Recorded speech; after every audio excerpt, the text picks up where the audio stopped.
नमस्कार दोस्तों, मेरा नाम है अभिषेक और स्वागत है आपका इन्वेस्टिंग गुरुकुल चैनल में। तो दोस्तों, क्या आपको पता है हमारे देश में कुल मिला के 44 मिड कैप म्यूचुअल फंड्स है। इन 44 मिड कैप म्यूचुअल फंड्स में से बहुत सारे इंडेक्स म्यूचुअल फंड्स है और बहुत सारे एक्टिवली मैनेज म्यूचुअल फंड्स हैं। और इन्हीं सारे फंड्स का डेटा मैंने एक एक्सेल शीट में डाउनलोड कर लिया है और आज की वीडियो में इसी एक्सेल शीट के ऊपर में हम लोग काम करेंगे और ये पता करने की कोशिश करेंगे कि out of 44 mid cap funds top 3 funds कौन से हैं और क्या आप इस एक्सेल शीट को डाउनलोड कर सकते हैं। तो इसके बारे में हम लोग वीडियो के दौरान बात करेंगे, लेकिन एक हिंट मैं आपको अभी दे दूं कि आपके लिए एक खुशखबरी है। तो चलिए दोस्तों, अगर आपने इस वीडियो को लाइक नहीं किया है तो कोई हड़बड़ी की बात नहीं है, इस पूरे वीडियो को इत्मीनान से देखें। अगर वीडियो पसंद आए तभी इस वीडियो को लाइक करें और आपको मेरे टीम के द्वारा किया गया ये काम बहुत ही पसंद आ रहा है तो प्लीज हमारे चैनल को सब्सक्राइब करके हमें मोटिवेट करना ना भूलें। तो दोस्तों, हम लोग पहुंच गए हैं अपने एक्सेल शीट के ऊपर में। आप यहाँ पे देख सकते हैं कि टोटल 44 फंड्स का यहाँ पे सारा डेटा आपको देखने को मिलेगा।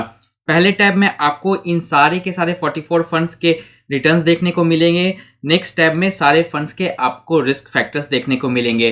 तो जहां तक मेरी राय है और जहां तक मेरा सजेशन है, अगर आप मिड कैप फंड्स में इन्वेस्ट कर रहे हैं तो प्लीज अपने एनालिसिस में रिस्क फैक्टर को सबसे ज्यादा मायने दे। इसलिए इस पर्टिकुलर एनालिसिस को करने के लिए मैं सबसे पहले इन सारे फंड्स के रिस्क फैक्टर्स को एनालाइज करूंगा। तो आप यहाँ पे देख सकते हैं क्या कि बहुत सारे फंड्स का यहाँ पे रिस्क फैक्टर हमें नहीं देखने को मिलेगा और ऐसा इसलिए होता है क्योंकि रिस्क फैक्टर हमेशा 3 साल के ऊपर में कैलकुलेट किया जाता है। इसलिए जो फंड 3 साल पुराने नहीं है उनका रिस्क फैक्टर हम लोग कैलकुलेट नहीं कर सकते हैं और इसलिए इस पर्टिकुलर एक्सेल शीट से हम लोग इन सारे फंड्स को हटा देंगे जिनका हमारे पास में रिस्क फैक्टर नहीं है। तो यहाँ से मैं इसका जो हाइफन दिया हुआ इसको हटा देता हूँ। तो अब कुल मिलाकर के हमारे पास में बच गए 24 फंड्स। अब इन्हीं 24 फंड्स का हम लोग रिस्क फैक्टर देखेंगे।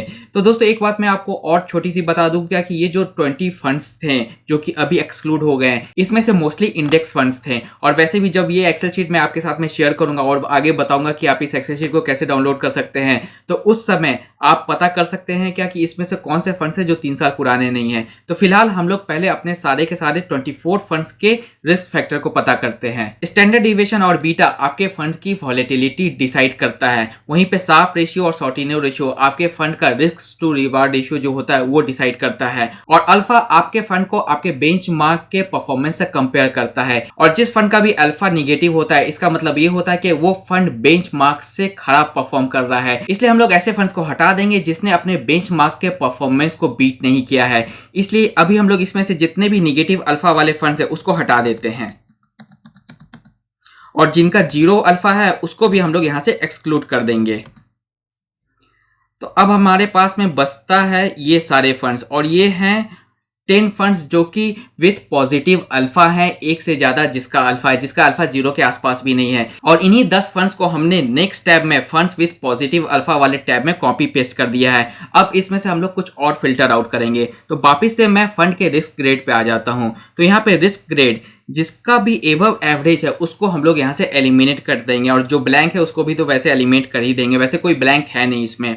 तो हम लोग ऐसे फंड्स को सेलेक्ट करेंगे जिसका रिस्क एवरेज है या तो बिलो एवरेज है और उसके बाद में हम लोग ऐसे फंड्स को सेलेक्ट करेंगे जिसका कि रिटर्न एबव एवरेज है एंड हाई है और उस फंड्स को हटा देंगे जिसका रिटर्न एवरेज है।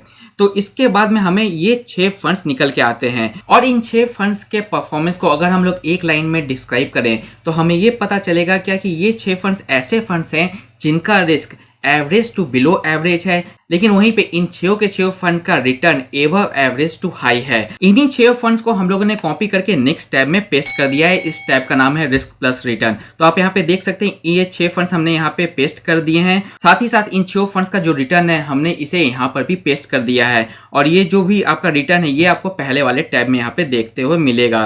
तो इस टैब में वापस से आते हैं।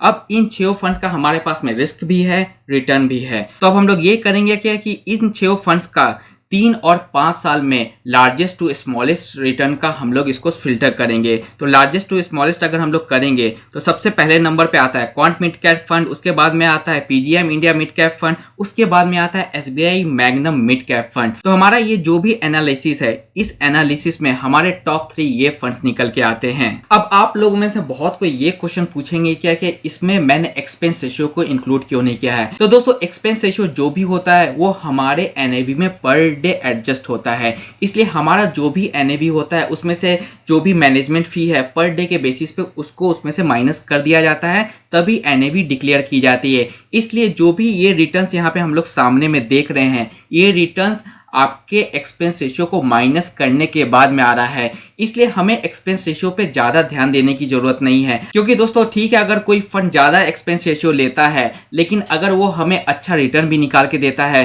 तो हमें उसके एक्सपेंस रेशियो पे कोई भी ज़्यादा कॉन्सेंट्रेट करने की ज़रूरत नहीं है। क्योंकि वापस से मैं कह देता हूँ, आपका जो भी रिटर्न दिखता है आपको किसी भी वेबसाइट पे, वो रिटर्न एक्सपेंस रेशियो को माइनस करने के बाद में आता है। इसलिए दोस्तों एक्सपेंस रेशियो पे ज़्यादा ध्यान देने की ज़रूरत नहीं है इस एक्सेल शीट में। लेकिन आपके सहूलियत के लिए मैंने इन तीनों फंड्स के एक्सपेंस रेशियो और एसेट अंडर मैनेजमेंट को नेक्स्ट स्टेप में इसके डेटा को फिल कर दिया है। आप यहाँ पे देख सकते हैं क्या कि तीनों का एक्सपेंस रेशियो भी कुछ ज़्यादा नहीं है और AUM क्वांट का भी 1400 करोड़ का है, PGM का भी अप्रॉक्स 7600 करोड़ का AUM है और SBI का भी 8400 करोड़ का AUM है, जो कि ज़्यादा बिल्कुल नहीं है। अगर ये AUM 12-15 हजार करोड़ से ज़्यादा का होता तब एक अलार्मिंग सिचुएशन था, तब हम लोग इसके ऊपर में ज़्यादा बात करते हैं। लेकिन अभी इनका एक्सपेंस रेशियो और AUM अंडर कंट्रोल है। तो दोस्तों ये थे टॉप 3 मिड कैप फंड्स। अगर आपको ये पर्टिकुलर एक्सेल शीट चाहिए तो आप मेरे इन्वेस्टेक गुरुकुल के एंड्रॉयड ऐप पे जा सकते हैं। वहां से इस एक्सेल शीट को मेरे स्टडी मटेरियल टैब से डाउनलोड कर सकते हैं